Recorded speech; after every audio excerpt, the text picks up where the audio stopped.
Ladies and gentlemen, UFC 306 just concluded. And it started off as an absolute banger. One of the best cards of the year as far as name value for pound. And then, well, the co-main and the main event left a sour taste in a lot of our mouths. And now it won't be remembered as such. I'll still remember it as a good card for the undercard. Prelims are great. Diego Lopez had a great performance, but that co-main and main event really sucked the life out of the place, huh? Great job, Alexa. Great job, Sugar. Take that shit off. Yeah. Pretty embarrassing. I'm going to start with Sean O'Malley and Merab Dvalishvili. I got Blake to my right, man. Devastated. I mean, devastated. Man. Feel for him, you know. I mean, it sucks when your guy just gets... I don't want to sound insensitive. I don't want to sound like I'm trolling, but Rob dominated. He dominated the fight. From the first bell till about minute 24. Minute 24, O'Malley hurt Merab with a body kick, but didn't follow up with much offense. And this was the first time we ever seen Sean O'Malley have to defend takedowns in this manner, worry about offensive wrestling in this manner, worry about his volume and his output in this manner. And in rounds 3, 4, and 5, he stuffed the takedowns very well, if you ask me. He ended up on his back here and there, but as far as the amount Merab shot, he defended him well.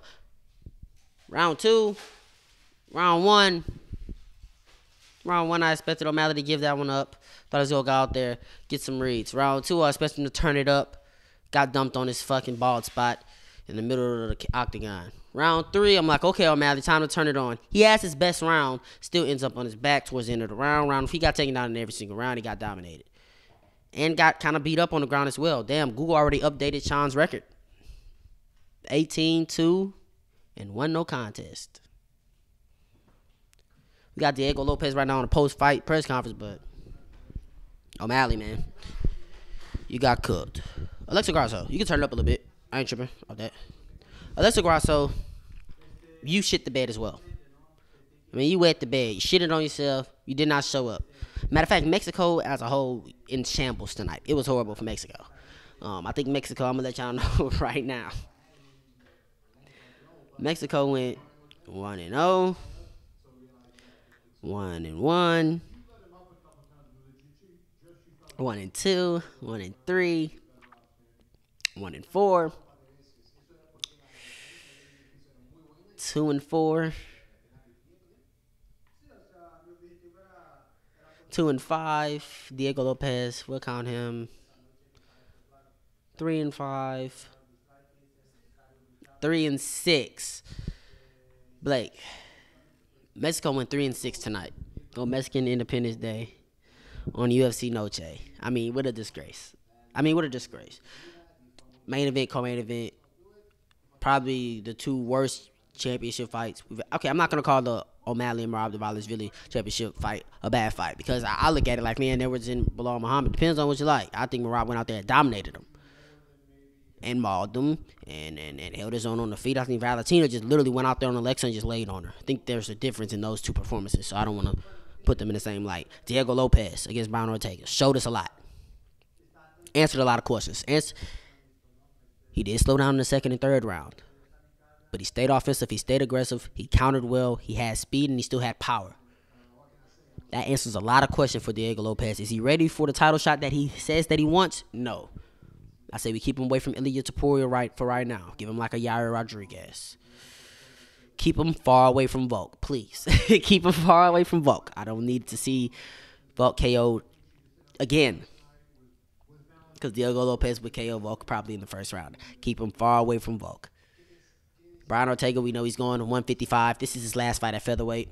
And he did Diego a great service. He could have just went to 155, but he came back down.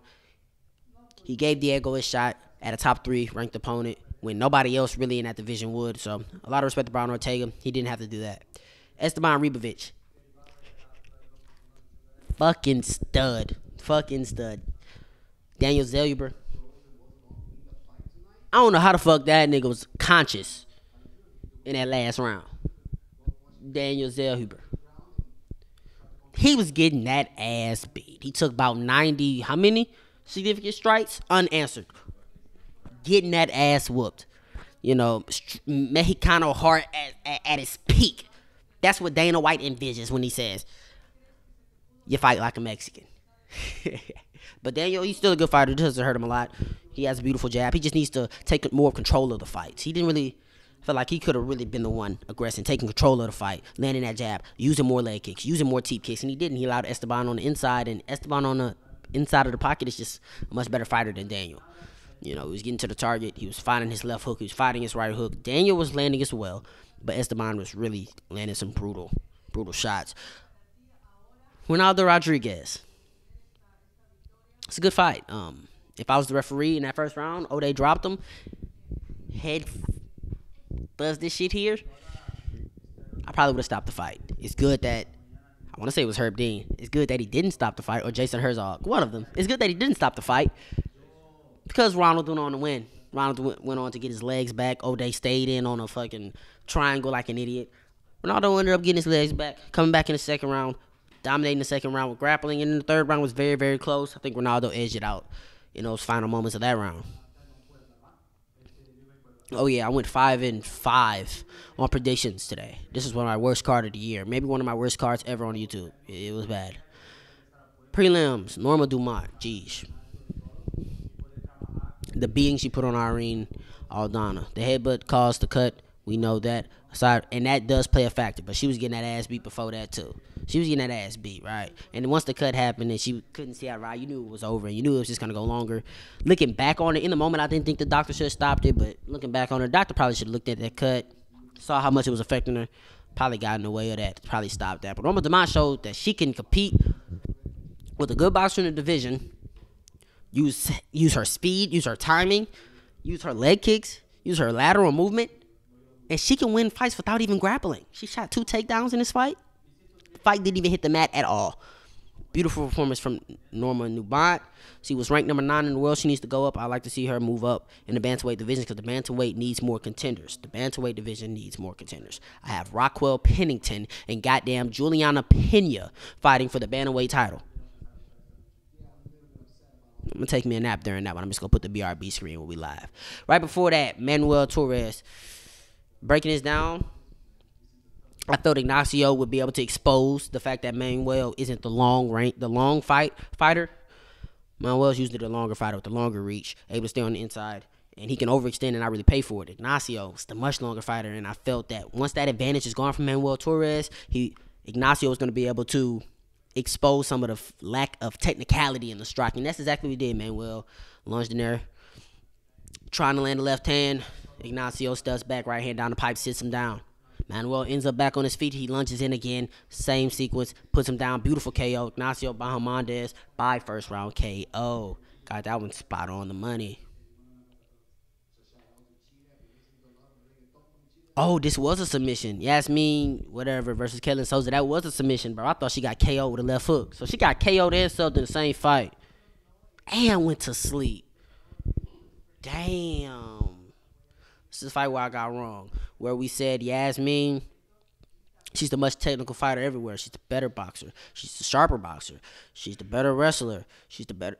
Got a fucking hairball. She's better on the ground. But the one thing we know about Katlyn, bathroom style. Katlyn has some power that has to be respected, and she can put anybody out if she lands the perfect shot. Looking for Katlyn. Beautiful left hook. Lands on the button. Sits her down. Immediately sinks in a rear naked choke, and yeah, she was sleek for like 3 to 4 seconds before Katlyn let go. Brutal loss. Edgar Chairez and Joshua Van put on a show. Real good fight. They put on a show. Joshua Van lost that first round. Edgar was piecing him up from the outside, landing his jabs, landing very well. Joshua Van, after that first round, decided, let's get in the pocket. Let's rely on our instincts. Let's rely on our head movements. Get in the pocket. Rip the body.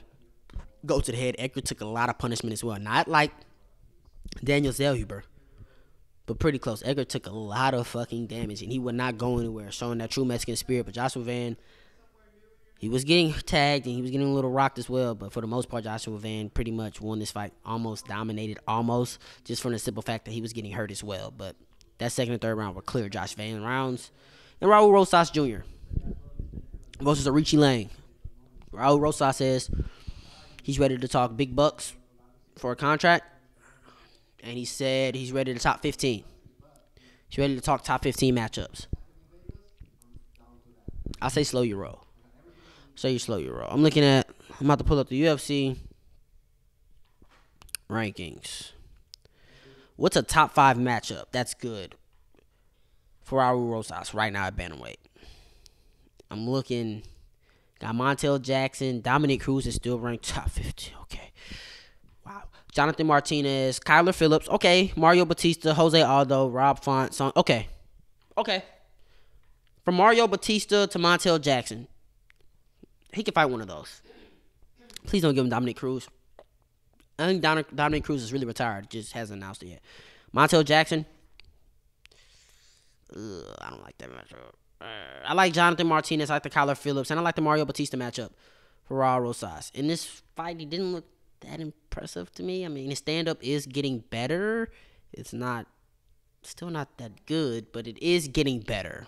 I can't just ignore that it's not getting better. His movement's getting better. He's has to use leg kicks. He's not getting hit. He has decent movement. He just struggles to find his range in the boxing. And eventually, when you're no threat with your hands, eventually as you start getting higher levels of competition, that wrestling isn't gonna matter as much if you can't set it up with your hands. So he says top 15. Okay. We could do it, but I need to see vast improvements in the boxing. Overall, UFC 306, scale of 1 to 10, what you give it, Blake?